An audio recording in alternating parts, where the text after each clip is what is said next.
כל השונה הלכות בכל יום מובטח לו שהוא בן העולם הבא. בעזרת השם, today is the second day of the month of Iyar. A little bit smile, people.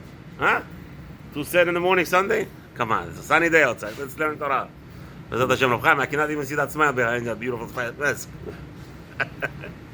בעזרת השם, today is going to be the Mitzvoth we're going to discuss. It's the second day of the month of Iyar.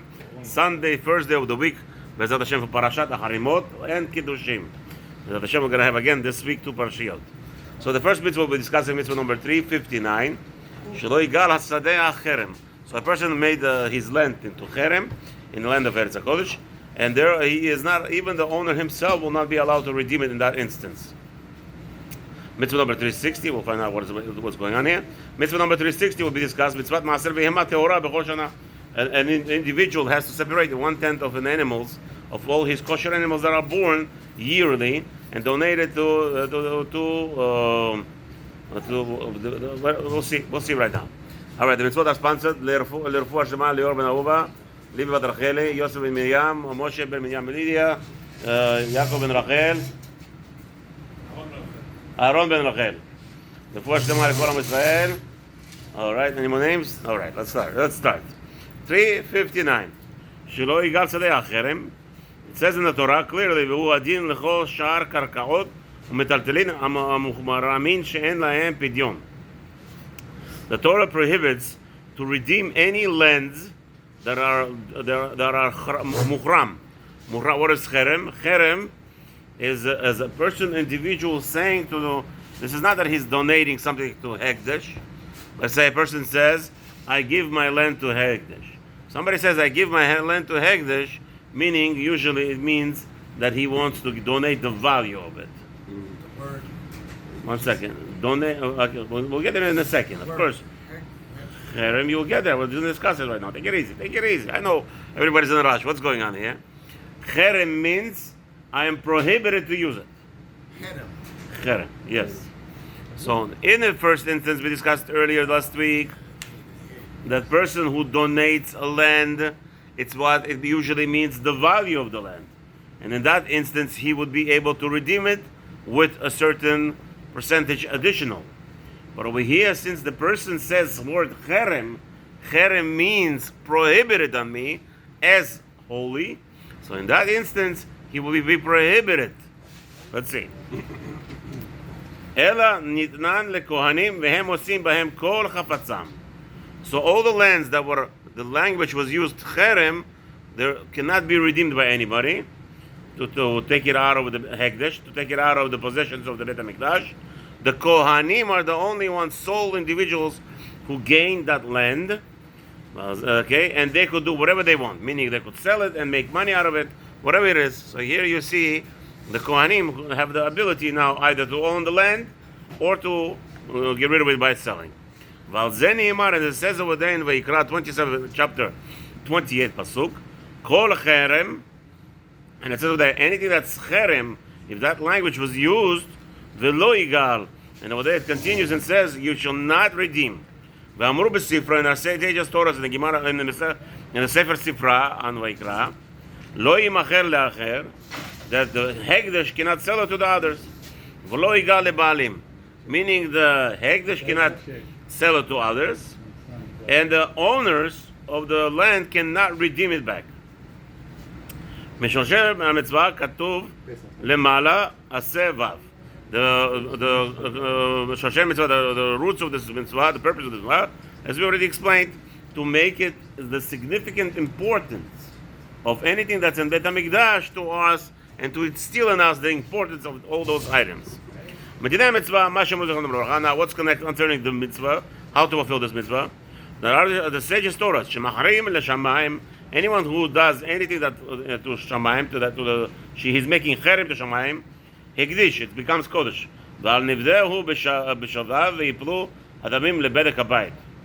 Okay, so everything that's that let's say. ויצאו הנכנסים לחולין, אבל הרמי כהנים אין להם פדיון לעולם. So like this. So what happened was that the person made a cherem for the Kohanim, and that cannot be sold in the lishka. Ela harehem lekohanim uzaram leolam. So those lands that this person made a cherem goes to Kohanim and all his offsprings, and they could do whatever they want with it. Kohen shezacha besadeh haramim umachro chozeret lo or lezaro beyovel. Aha. So what happens is, this is the prohibition over here. The Kohen who got this land, he becomes the inheritant, the new inheritant. Meaning we have a rule, right? The first when we came to Eretz Yisrael, we got the land as an inheritance, and it will stick to that family. In this case, the person made the land cherem to Kohanim. The Kohanim now take the possession, and the Kohanim now are the new inheritance from Shamayim. Meaning, in the time of, let's say, cherem, the Kohen sold it, it will go back to him after 50 years. Meaning it belongs to his family. You know how far it went? That's the כמו שכתבתי למעלה הסבב. אוקיי. ומתבהר הכל במסכת ערכין, ואין ספק כי שני להבין אלו שהן לא ימכר ולא יגאל, נוהגין היום. Even today, the rabbi says. If somebody says the land is going to be cheren for me in Israel, if he has some kind of ownership, okay, we have to understand even today, but the truth of the matter is, today we don't have a real ownership. What do you mean cheren? Cheren, again, cheren means is making it that it's asur for me to use it. It's like it's holy. It's become kodesh for the Kohanim. Now, what I'm saying today, it's a big problem. The rabbi says over here will be no hek. This time when the rabbi wrote this, they didn't have this concept like today. We have taxes on land. Okay. By the way, it's a fairly new idea. The land was not taxed like we have today. Today we have unbelievable idea by the government, the biggest mafia in the world, by the way. The worst mafia of corruption is the government. They came up with an ideas. If you have a land, we're going to tax you, and it's crazy. Not just that. When you buy a land, you're going to be taxed. When you sell a land, you're going to be taxed. When you own the land, you're also going to be taxed. So, that's it. That's right. That's called. But it's a corruption. It's right. It's a corruption. How much more so if you don't pay taxes? They could foreclose on you. The whole thing is corruption. It's out of this world. So can a person today really sell the land? No. That's why one of the reasons actually that one of the Rishonim uses that today Kemach Yashan is not noheg because we don't own the lands anywhere in the world. So that's one of the reasons. Again, do we follow that? Not just telling you that there is such a concept. Okay? וכמו שכתב למעלה, עושה ואהב לדעת הרמב"ם זיכרונו לברכה, שהמחרים בזמן הזה קרקע או מטלטלין בחוץ לארץ שניתן לכהנים. Same thing even today, Rambam says. If you made any of your possessions cherem, that will go to Kohanim right away. Even in חוץ לארץ. אבל פי שאין נוהג שדה הרמית בארץ אלא בזמן שהיובל נוהג, כן הרמב"ם זיכרונו לברכה בספר ההפלאה. So בספר ההפלאה, Rambam says over there, no, even though today the land does not belong to us in Eretz Kodesh, but again, maybe even in the Rambam's time, sounds like over here, they didn't have this idea of taxing the land. And also, by the way, if you take a look at the history, all the European countries never had such a concept, taxing the land. What happened was, a community was taxed. A community, take a look at Shulchan Aruch, he says explicitly that when a community was taxed, the Talmidei Chachamim were patur for paying the tax. The rabbis who learn Torah, as the Torah says, they dedicated. Mazakar lecha? I'm all sweating. It's freezing over here. I'm freezing. I almost left. I stayed because Baruch I'm Hashem, stay Torah. at home. Torah. Listen today. I'm all sweating here. They're Baruch Hashem. And over there is worse because the fan is over me. Anyway, so that's the concept. Looks like Rambam had the same thing. Rambam and even the Maran, they would put out the taxes. The government would put out the taxes, and the community has to collect the taxes.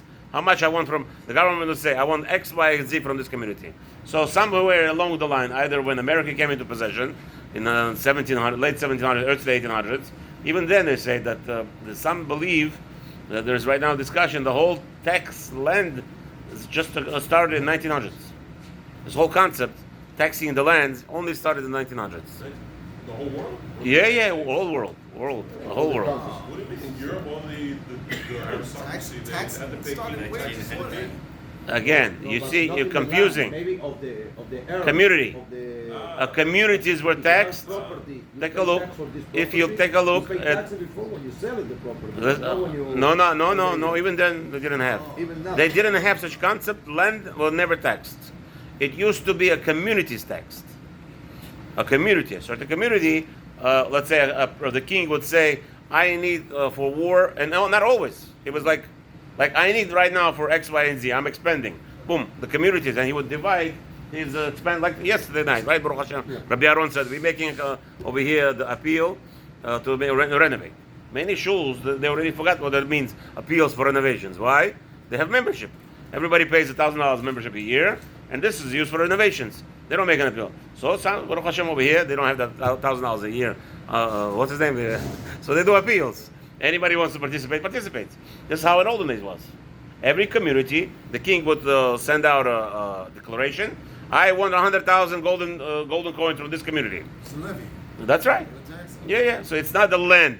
The land specifically itself was not taxed. But again, but there is a discussion that there was some kind of concept of being taxing the lands. I don't know where it started exactly. Yeah. In Egypt, Yosef HaTzadik, he established the concept. Not on the land. 20% of all your profits. He established 20% of all the profits. Yeah. Okay. The Next. profit, yeah. But anyway, good try. It's for number 360. Okay. לעשר כל הבהמות טהורות שהן בקר וצאן ועזים. So we have such a concept in mitzvah number 360 to take a maaser. A person would be standing at a certain time of the year, let's say by machloket, was it the Rosh Chodesh Elul or was it by 29th of Elul, whatever, by the end of the month or the beginning of the month, there's machloket bet Hillel b'Shamai, and he would take a little like a spray or something or a paint, and every 10th animal that came out, he would paint the animal. He would strike it with the paint, and we'll say this is the 10th animal, right? Shehen bakar. So which animals? It has to be bulls or cows.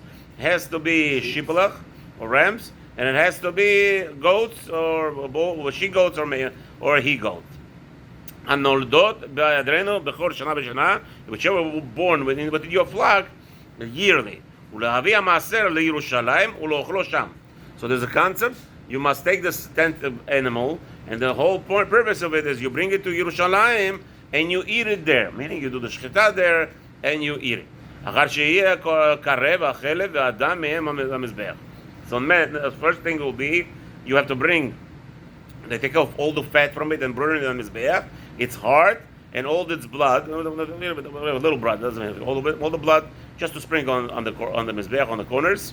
שנאמר, as it says in Vayikra, 27 pasuk, 27 chapter, 32nd pasuk, וכל מעשר בקר וצאן כל אשר יעבור תחת השבט העשירי יהיה קודש. Says clearly in pasuk, all the tenth of the cows, of the sheep, and all the asher yavor that goes under the shevet with like a stick that you paint with it, the tenth will be sanctified.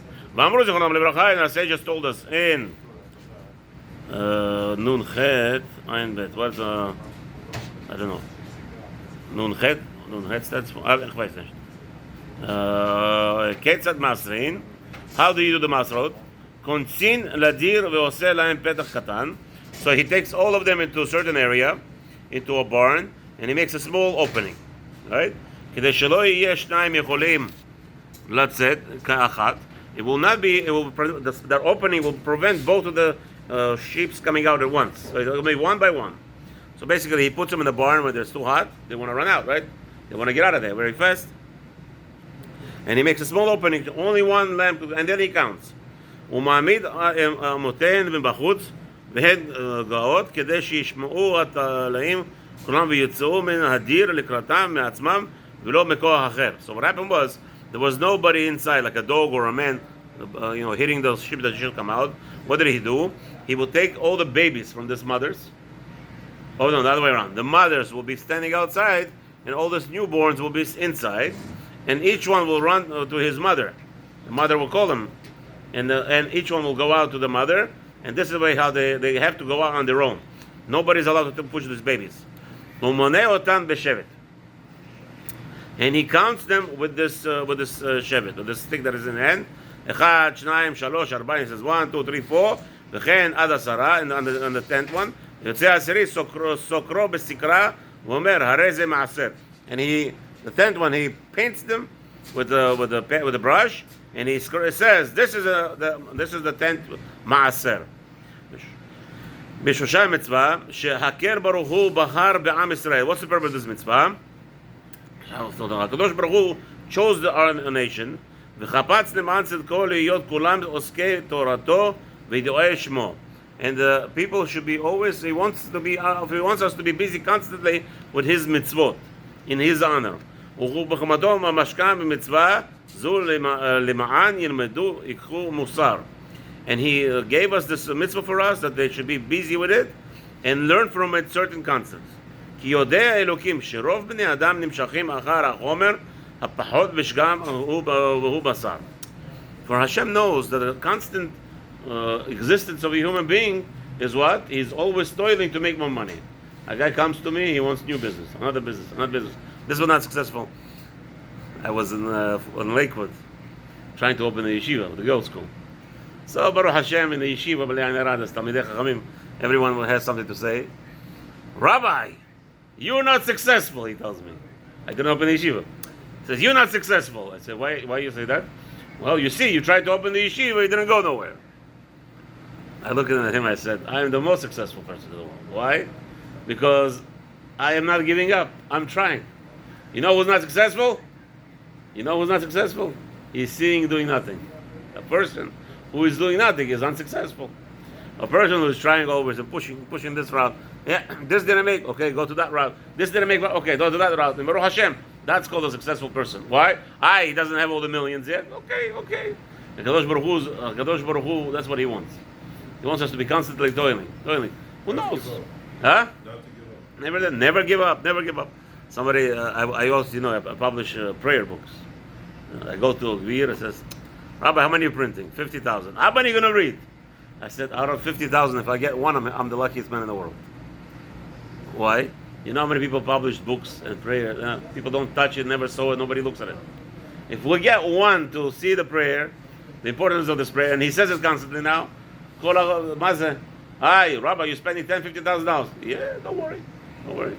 HaKadosh Baruch Hu knows what he's doing. You want to donate. If you can't donate, it's your problem. It's not my, what's his name? But you have to continue. Always drive. It's a beautiful thing. That's how we're designed. So what did he want? Hashem created us such a way, and he wants us constantly to do. ולא יתנו נפשם במעל התורה ובעסקה תמיד, על כן, סבי בתורתו ונתן להם מקושי ידעו הכל דברי תורתו על כל פנים. So he knows not everybody will be, first of all, toiling in the Torah all day. Unfortunately, we have such a concept. Don't believe this nonsense. This is the most disgraceful thing I hear from people. Not everybody is born to be a Talmid Chacham. First of all, everybody is born to be a Talmid Chacham. There's no such a thing. No one was born into this world to be a laborer. No one. There is no such a thing. It cannot be, and it's a mamish kemat of denying Hashem by saying those words. He was not meant to be a Talmid Chacham. No. He's meant to be a Talmid Chacham, and everybody's meant to be a Dolador. Only what's the problem is everybody has Yetzer Hara. So he has Yetzer Hara. He's going to be going out to the field. He's going to want to grow animals. He's going to want to be busy with Parnasah. No problem. If that's your drive, unfortunately, but that's your drive, but at least don't go away from Torah. Now you're going to learn Maasrot. Now you're going to learn Halachot, how to do the Maaser. You're going to make a Parnasah. You have a business. Now you're going to know how to, besides paying your secretaries and you're paying your employees, you're going to know what? You're going to calculate your profits and nets and losses, and in the end, you're going to take off Maaser. Why are you doing that? Because you want to be close to HaKadosh Baruch Hu. Today, even though with all the Masrot that we do from Parnasah with cash, it's all minhag. It's not Torah. Torah says Trumot and Masrot only in two things, which are things that grow from the land and your animals. Here we have, that's mitzvah. This is mitzvah d'oraita. Trumot and Masrot are only from things that grow from the ground and things that are reproductive in your animal stock. All the money that we give, all the tzedakah and all this cash that we separate, it's not d'oraita, not even iota. It doesn't even have nuance, not even hints Yes, it's no aser maaser, aser ta'aser. You should take off the 10 we should ta'aser. So the Rabbanim told us what exactly maaser is. It 10%? Is it 20%? Again, regardless how you look at it, the main point of all those mitzvot is what? For us to be close to Hashem, not to completely isolate ourselves. Unfortunately, you don't want to be learning Torah all day. You're unable to learn Torah all day. You don't have a brain, or you're too busy with other things that distract you. But at least that throughout your whole day and throughout your life, you'll be thinking constantly of how to fulfill the will of Hashem. And that's what you do. You sit down every month, you sit down every week, whatever it is, a person, according to his financial status, and he makes calculations. And that is the purpose. Same thing here, the Rabbi says. Again, Sivev. Right. על כן סיבב בתבונתו ונתן להם מוקש שידעו הכל דברי תורתו על כל פנים.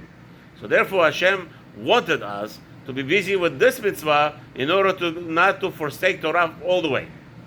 So you didn't choose to learn Torah, unfortunately. Whatever, something happened in your lifetime that you deviated and you went to business world. Okay, nobody says you were wrong. Nobody says you were, but at least you have to have some relationship to it. And so how do you do the relationship? You're going to learn the mitzvot, the halachot, how to fulfill it. That's why you have a chacham, you go in the morning, you go at night to learn. שאין ספק כי כל אדם נמשך לקבוע דירתו במקום שממנו שם, לכן בעלות כל איש מעשר כל בקר וצאן שלו שנה במקום שעסק החוכמה והתורה שם והיא ירושלים. Okay? Now, therefore, the concept is that, so you go out to work, we want you to be constantly busy with at least thoughts. By the way, I have to fulfill the mitzvot, and then you're going to go to Yerushalayim with all your stocks. The 10th of you have a mitzvah bechor, right? You have the firstborn. Then you have a mitzvah of 10th right now, the masrot. So all those things, you have to go to Yerushalayim. Shesham asanhedrin yodiyei da'at umevinei mada. Why Yerushalayim? Because over there is the Sanhedrin, the Rabbanan, who will teach you how to fulfill the mitzvah properly. וכמו כן נעלה לשם מעשר תבואתנו בארבע שני השמיטה. So בארבע שני השמיטה, כמו שידוע שמעשר שני נאכל שם. Again, so the Rabbi is explaining what I just told you. Also the מעשרות of תבואה. Right? You have grains that you have to shana shniya. You have מעשר sheni that you have to go eat in Yerushalayim. All those things are again leading you for what? If you chose already, unfortunately, you are not able to understand, or you are not able to continue learning Torah, which is margaliyot, matok bidvash, all those the mitzvot that we are oskim in the Torah. That unfortunately, yeah, but at least stay close to Hashem, which is through the fulfillment of mitzvot. מתוך כך, אם יחיה בכל בית ובית מכל ישראל, איש חכם יודע תורה, אשר ילמדו מחוכמתו כל בית אביו. Therefore, the Rabbi says over here, it was obligatory, even though there were people who did not learn Torah, the father obviously has to designate somebody of his children to be able to teach the Torah to the whole family. And therefore, he should be striving to make sure to bribe one of the children. I know such a guy in Baruch Hashem in Brooklyn. Bli Ayin Hara, Baruch Hashem, he's well-to-do. All his children are in Essex. The youngest one is Bli Ayin Hara, Gomer Masechtot, learning Torah. So he's fulfilling this mitzvah over here. We see constantly pushing him to learn Torah. So he has somebody that in the family will guide the Torah, will guide the family. מצווה בעזרת השם, ועוד כתב במקום אחר, שאם עבר וייסר בזמן הזה, הרי זה מעשר, חס ושלום, today you're not allowed to do that. Why? Because you have a problem. If you do that to an animal today, let's say somebody's growing flock of all those animals, he's not allowed to take the מעשר today. If he does, שאם עבר וייסר בזמן הזה, הרי זה מעשר. If he did it by mistake today, he saw this halakha, he says, let me do all of my animals, let's make a donation. Where you don't make a donation? There is no Beit HaMikdash. What are you going to slaughter it? What are you going to burn the fat? What are you going to burn the liver? What are you going to burn the blood? What are you going to throw in the mizbeach? What are you doing? So, now he did it. ויוכל במומו בכל מקום, כי הוא כחולין גמורין, והטמאים בהיכל בירושלים בזמן הבית, דינו שיוכל לבעלים כולו בפסח. חוץ מן האמורים, והאדם שהוא קרב, כמו שיאמרן. So what does he do now? What does he do now? Here, the Rambam says like this, שמצווה זו נוהגת בין בזכרים ונקבות. This mitzvah doesn't matter if the owner is a male or female, בין בישראלים, בין בכהנים לוויים, regardless בין male or לוויים, כהנים לוויים, ובארץ ובחוץ לארץ, even outside of Israel. Doesn't have to be the animals only in חוץ לארץ. If you have animals that you grow in Italia, also, Ben b'fnei habayit v'shelo b'fnei habayit. So Rambam says even today it's noeg. V'zeu din Torah ve'olam. And this is the Torah. Ve'olam b'gzera midrabanan kedei shelo yuchal shelo b'mamom achar she'en lanu mimikdash. So the rabbi said a decree that today we don't have a mikdash. V'nimtza ba l'idei yisur gadol shehu shochet kodashim b'chutz. It's going to be a problem. The person does such a thing and then shechs this animal is going to be shechting outside of Yerushalayim. And therefore, in order to take away this problem of slaughtering chutz la'aretz, they said only this mitzvah shayach in the Beit HaMikdash. K'shaya sham mikdash banui noeg beretz u'b'chutz la'aretz ad kam l'shuno. So the Rambam says this mitzvah will be only in the time of Beit HaMikdash, meaning today. Therefore, anybody who designates the animal today, the 10th animal as he counted it, that will not there will not be holiness, any holiness in it.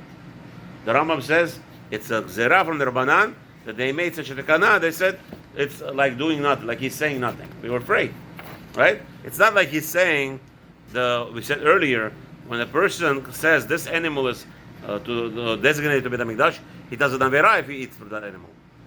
But over here he says this is the 10th. He says this is the maaser.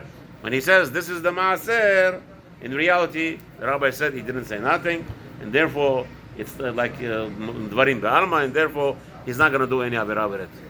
Bezat Hashem, repeat the mitzvot 5 times. Have a wonderful day. Make a lot of money without any headaches. Now we're going to cover the halacha.